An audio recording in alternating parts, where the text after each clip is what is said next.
Hello, hello. Welcome, everybody. I am excited about my conversation today. Bill, thanks for sitting down with me. I appreciate you, sir. Thank you. Thanks for having me. This one is personal. You've supported me for over 20 years. You gave me my first job on the island. Gangster rap. As an entertainer at Irish Kevin's after hearing my rap and hip hop. Yes, sir. Absolutely. You couldn't live without it. I remember that vividly. I was sitting in the office and they said, this guy's coming up. And I said, absolutely. He's from South Carolina. I'm like, all right, so I'm expecting some twangy, country stuff, all that good stuff. And here comes Nick Norman, and all of a sudden I'm sitting in the office and I got my ear out. I don't want to make you feel uncomfortable, so I'm not going to sit there and stare at you. And I'm up on the balcony, and all of a sudden I hear this melody of gangster rap. And I went, oh no, I got to go see this guy. We threw down. Yeah, that was close to 20 years ago, that's right. Yeah, that's right. And also Bill put together a team to make my first solo record. So I'm very thankful for that. 2010 was released. Hot Yeah. Sun Music, Hey, baby. man. Hey, Hey, cheater. cheater. Hey, cheater. And now he's here to support my newest endeavor, and I appreciate you. Well, you're not a friend, buddy. You're family, so let's do this. Well, but today we get to turn the mic around to you. Your name is woven in the fabric of Key West. La Trattoria, Catered Affairs, Virgilio's, and Benihana. And you've built it all on one belief: service, service, service. Yeah, man, that's been the cornerstone of everything that we do. Me, not just me. And yes, that's the cornerstone: service, service, service. But there's another S in there. It's called staff. And you've got to have like-minded individuals with the set goal of doing things. And service is always at the cornerstone of that. We serve everybody. We are in the service business, and I take that to heart. Well, one thing you always, at one of your restaurants, if you're in there dining and you get to see Bill, he'll treat you like you're in his living room. So it's a fun. All the business, they are my living rooms. They are, and I tell my staff that too, because I never want a staff that's reading from a card or giving you some verbatim thing. Everybody's saying the same exact thing. I said, no, I hired you for your personality. Be you, at the table, which is fun. All right, I know you got a lot of stuff to do, so we're gonna jump right into some questions. Oh boy, here it comes. All right, most people know your restaurants, but not the man behind them. Who is Papi? And how did a guy who started out in Hoboken end up building a hospitality life at the end of the road here in Key West? Who is Papi? God, that's a question. I don't think we have enough time to answer. That's its own album. Who is Papi? Well, I'll give you the cliff notes for the most part. I am born in Queens, New York, as a matter of fact, and we moved to Hoboken, Weehawken area, up in North Jersey in Hudson County. When I was about 4, 1973, 72. I'll put it to you this way. My dad bought the house I grew up in for $24,000. That's how long ago that was. So in 1993, I left Jersey and I bopped around for a little bit. Now, I did study architecture. I went to New York Institute of Technology as an architect major. And I ended up being a chef. Isn't that how that normal track goes? Yeah, that's normal, isn't it? Yeah. But you're building meals. I did. And one of the places while I was in college I worked for was a small firm in New York City, little mom and pop place. And I sat in, they were very nice family, Yarbo family, very, very nice family. And they hired, and we sat there, and I drew footings all day. I don't know how much you know about footings, but it's basically a rectangle, and this is back before computers. This is pen, paper, pencil, rulers. It's the foundation of the house. Back in that day. And I found that as exciting as a doorknob. So, and then I got my first check, and I'm like, oh, okay, this is not gonna work. And so then I got a side gig bartending, a small little place in Hoboken called Mackenzie's. Which was a great, great spot owned by Ronnie Ross. He's one of the guys I attribute for why I'm sitting here right now. He's a good guy. Haven't talked to him in over 20 years, but he's always been a good guy, good family. Good old Scottish lad, Scottish guy. Scottish. But he sat there and he took a chance on me, and I started bartending. You know what I knew about bartending? Zero. You had to maybe have a drink. I mastered that. I still master. I now believe I doctorate in it now. But I mastered that, and then I fell in love with cooking, and just walked into it. And fast forward till today, I came to first step foot in Key West in 1998. didn't even know where Key West was on the map. I used to work for a company called Monty's out of Miami, and they were opening up this, which you all now know as Dante's. That was originally Monty's, and then that's where I started. And I was a project manager and also turned into the general manager of that job. And we redid all of Conch Harbor. And buddy, I gained a love affair for this island. I did. It was a love affair that has never gone by, and I don't ever want it to go anywhere. You know, I'm still here. It's 2026. I'm still here. I have no intention on going anywhere or doing anything. But you know, when that day comes that I wrap it all up, I intend to not leave this community, because this community has been amazing to me. It really has, and it's just full of some great people. I mean, it's just a big melting pot of. Just take a bunch of Legos, all different colors, shapes, sizes, you know, different forms, but we all figure it out. Yeah. We're all building blocks for each other. That's just a good. I would say that's probably one of the top answers that people, like including with real estate, like my buyers, or with music, people that see me play, I always ask, what's your favorite thing about Key West? And 99% of the time people say the people, the community. The island's awesome. Being surrounded by water is great. The water's beautiful. Our environment is great. But at the end of the day, the nuts and bolts of it is the people. That's what makes the community. All right, take me back to the beginning of La Trattoria. What was the first restaurant like? What scared you about opening it? And how did you get it off the ground? Well, I got to go back a step further than that. 1 year prior to that, Irish Kevin's. Because that was probably the scariest moment of my entire life. That was August 15th, 2005. And when this was, I'm not going to sit there and tell you how, but it was a lot of money. Money that I'm not used to being around. And it was a big risk, and you probably don't remember that because I don't think you were here on the island, but that year, Sean McConnell, dear friend of mine, he and I bought it along with two investors and business partners, two of which are still active, who's Sean and his business partner, Lewis. But we turned around and we're like, all right, here we go. It's time to get going, because Sean and I both knew what we were doing operationally, but we've never been on the ownership side of stuff. Sure. And you know, we've got these nuts to the bank that we got to pay and all this stuff. Nuts of entertainers. 4 hurricanes we got hit with that year. 4. Island, I think, was shut down twice. And on top of that, they canceled Fantasy Fest. And I just sat there and I'm like, okay, we can figure this out. Can't get worse than this. No. And then Sean started, Sean was like, what are we going to do? I said, what do you mean what am I going to do? I'm going to start bartending. Go back to the roots. Let's go back to bartending. We sat there, we made it work. I will tell you a big shout out to Matt Avery. Because Matt Avery was part of the entertainment crew at that time. And I will tell you that Matt stepped it up. Other entertainers stepped it up. New York Paulie stepped it up. A couple other people back, Jeff Harris. But Jared, Michael Hobgood, God rest his soul. But they stepped it up, and they got up there and played for pretty much tips. Yeah, man. You know, they wanted just to keep things going, because my biggest concern was not making money. My biggest concern is that we have to keep people working. You have to, I don't care if you made $50 on that, you have to keep people working. You got to keep them engaged and keep them going. We will get out of this. And that was the mentality. Fast forward a year later, it was October 30th, 2006. We didn't open up until November 1st, 2006. La Trattoria comes into the mix. Wow. That's all I can say. It was Carmelo and Carolyn had built this wonderful, wonderful establishment.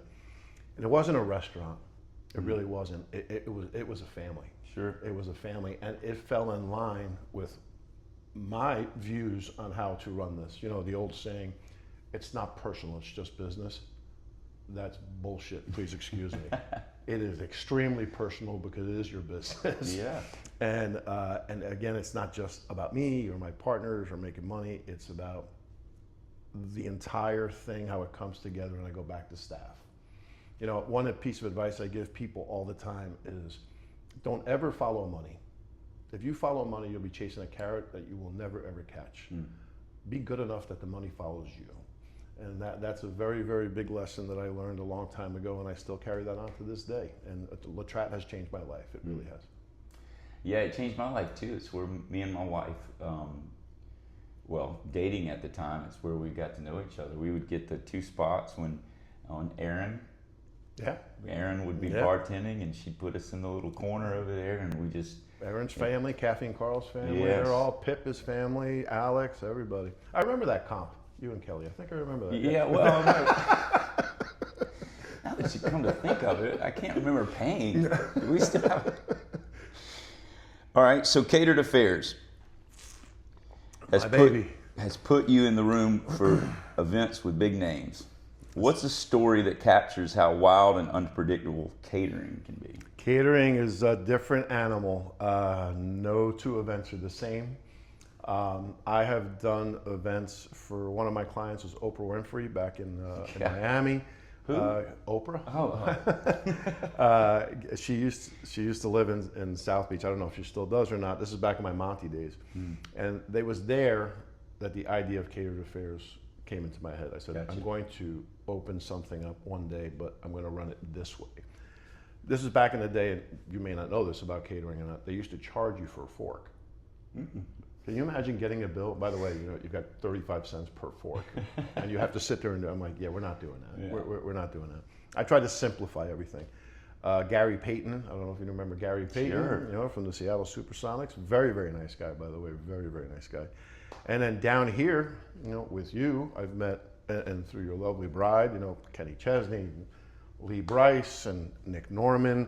And I had the fine pleasure of marrying this gentleman. Yes. I'll be the caterer at the wedding.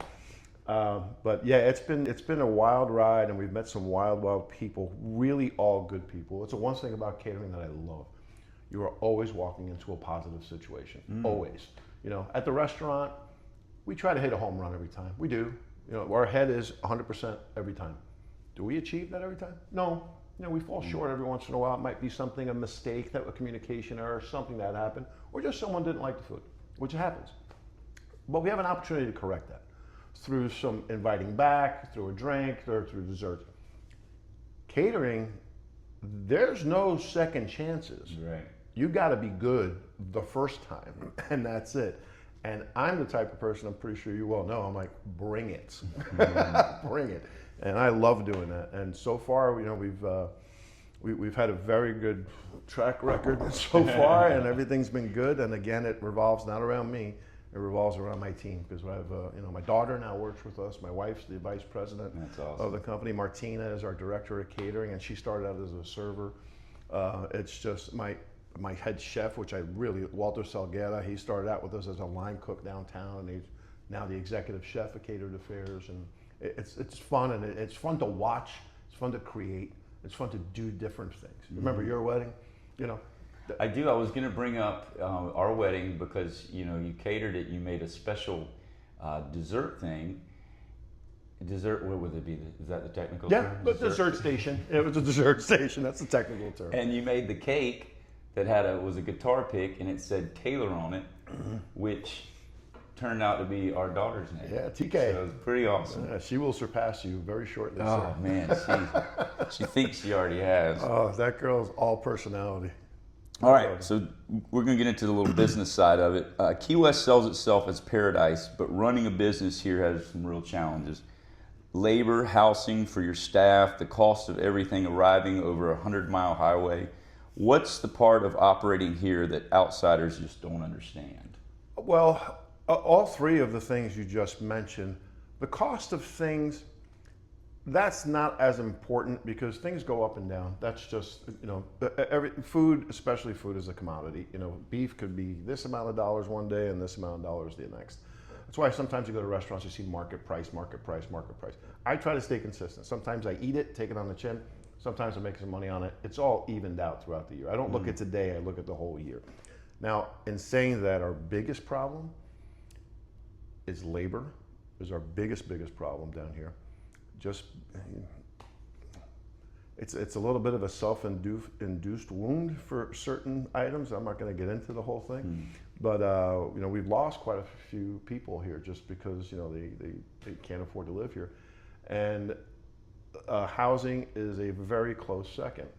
And how do we get around that? How do we make that happen? And that's where local government comes in, maybe with the help of the county and the state and such matter. It's something that can be. Let me put it to you this way: when I first moved here, you know what the Homestead Act is? You know, the home, every house is homesteaded. Just in case if your listeners don't know what that is, homesteaded. When I was moving down here, it was about 55-45 to full-time homesteaded residents to travelers. We hit single digits like 2 years ago. It was almost 8%. I think now it's at like 11, and this is just Old Town. I believe Key West in general is now, if I'm not mistaken, just shy of 20%. Why is that a big deal? In your market, that's a big deal, which is probably good for you.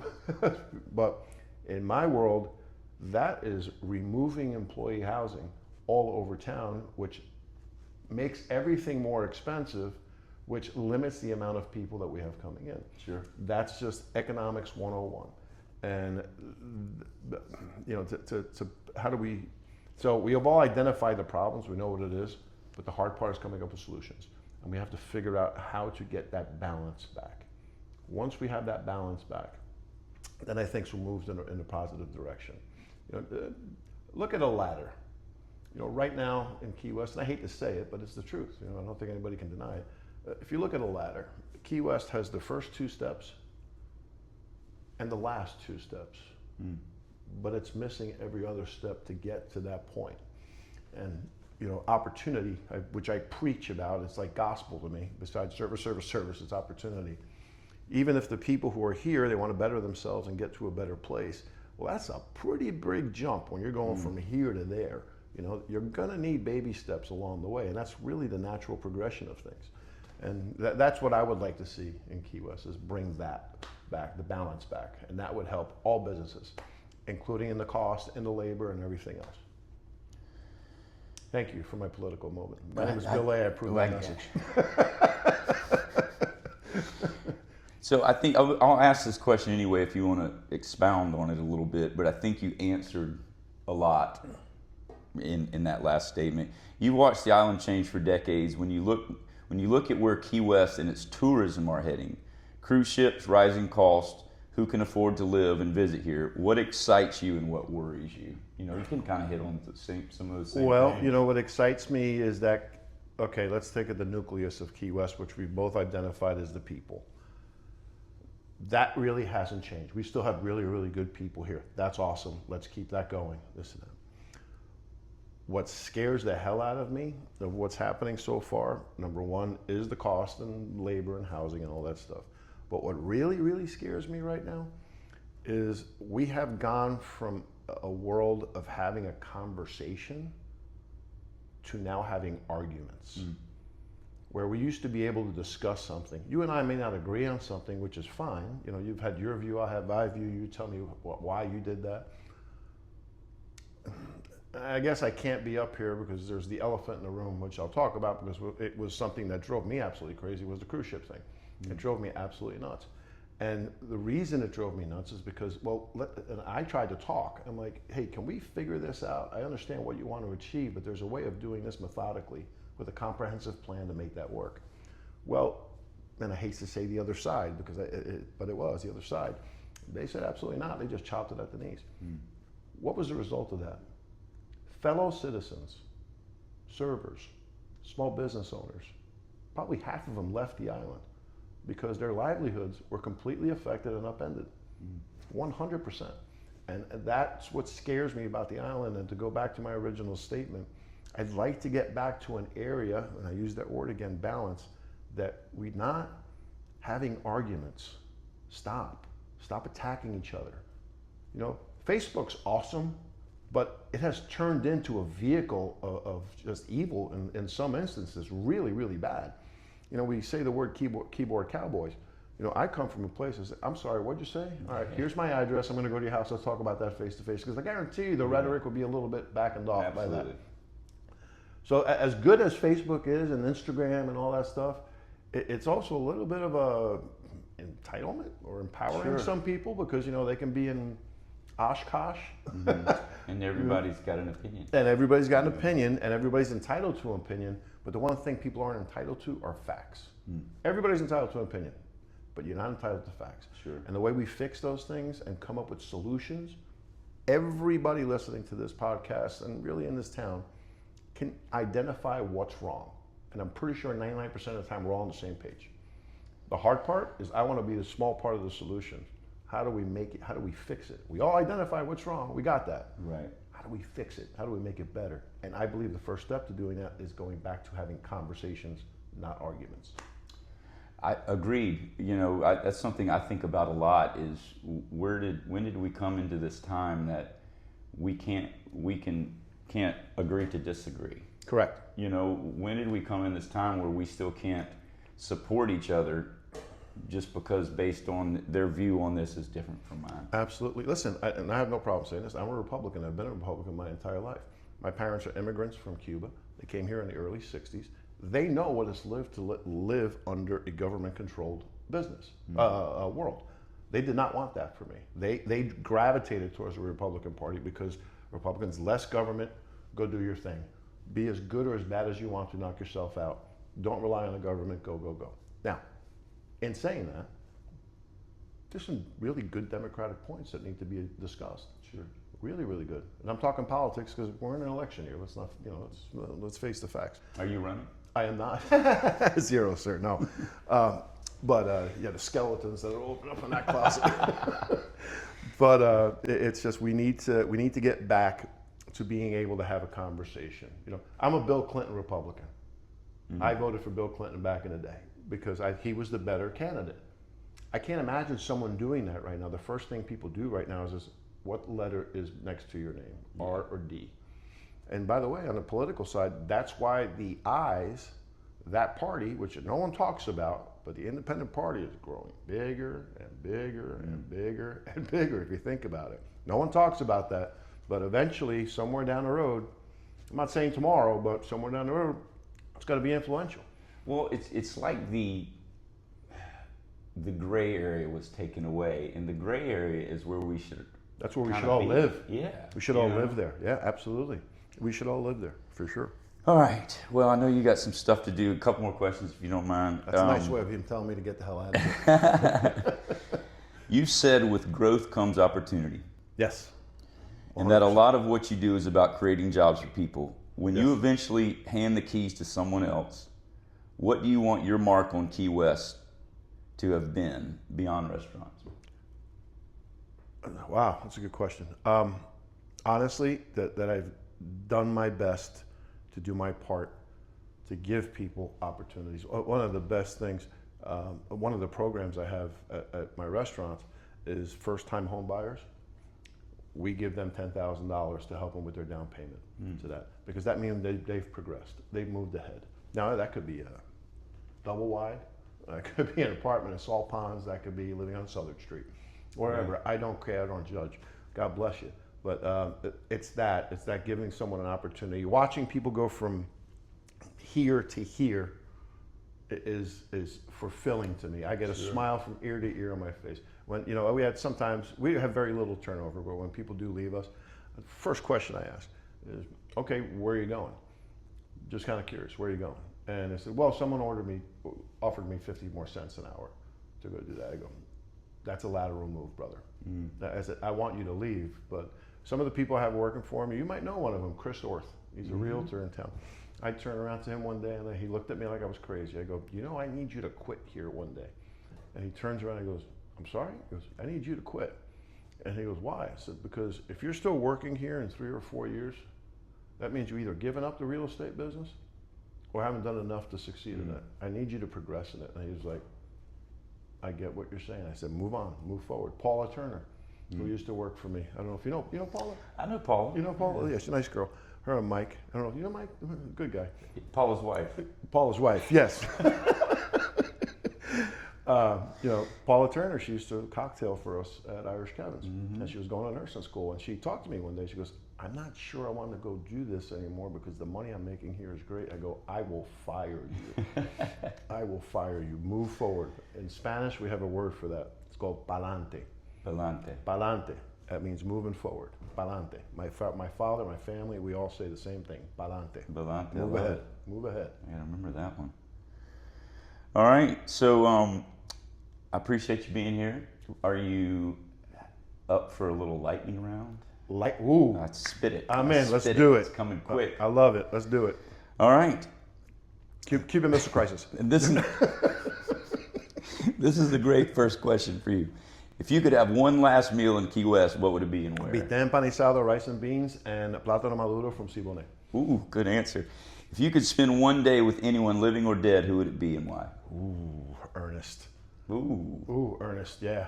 We'd have a cocktail or two, or 7. Yeah. He was a scotch drinker. Steal a toilet. What's your favorite local spot in Key West that most visitors never find? The one you take a good friend on their first real visit? The chart room at the Pier House. Good answer. There's so much history back in that. People don't realize the history there is in that. That is City Hall Junior, or at least back in the day it was. It's a great spot. It's easy to forget it's there. You know? Yes, sir. And I guess that's pretty cool. Sunrise or sunset in Key West, and where are you watching it from? Both, and both from La Trattoria Oceanside. There you go. All right. I think I had one more question for you. Oh yeah. What's the best piece of advice you've ever been given? Wow. Take a risk. Take a chance. Don't. Failure is a lesson. It's not failure. Move forward. I have way more failures than I have successes, and but I still believe. I still believe in myself. I believe in my family, and I believe in everybody around me. I am nowhere, anywhere. I'm not sitting here talking to you if it's not for my staff, because I am surrounded by some of the best people on the planet. Probably that wasn't a lightning answer, but that's a great answer. I was going to say I'm a child of that. You believed in me when I first moved to town, and I'm believed in each other. Indebted. No one works for me. We work for each other. Everybody. Amen. You ready for your bonus question? Oh yes. Yeah. Hold on. Can I fix my scarf? Yeah. Fix it. Oh yeah. Here we go. All right. Who is your favorite local musician? Oh boy. There's only one answer. There is one answer, and that's Kathy and Carl. Oh! Nick Norman. They're one and the same. I agree. Well, Bill, thank you so much for joining us, man. I really appreciate all you do for this island, and we're blessed to have you here. And I love you, my friend. Brother, thank you very much for asking me to do this. It's Absolutely. awesome. And go USA tonight, baby. Let's do this.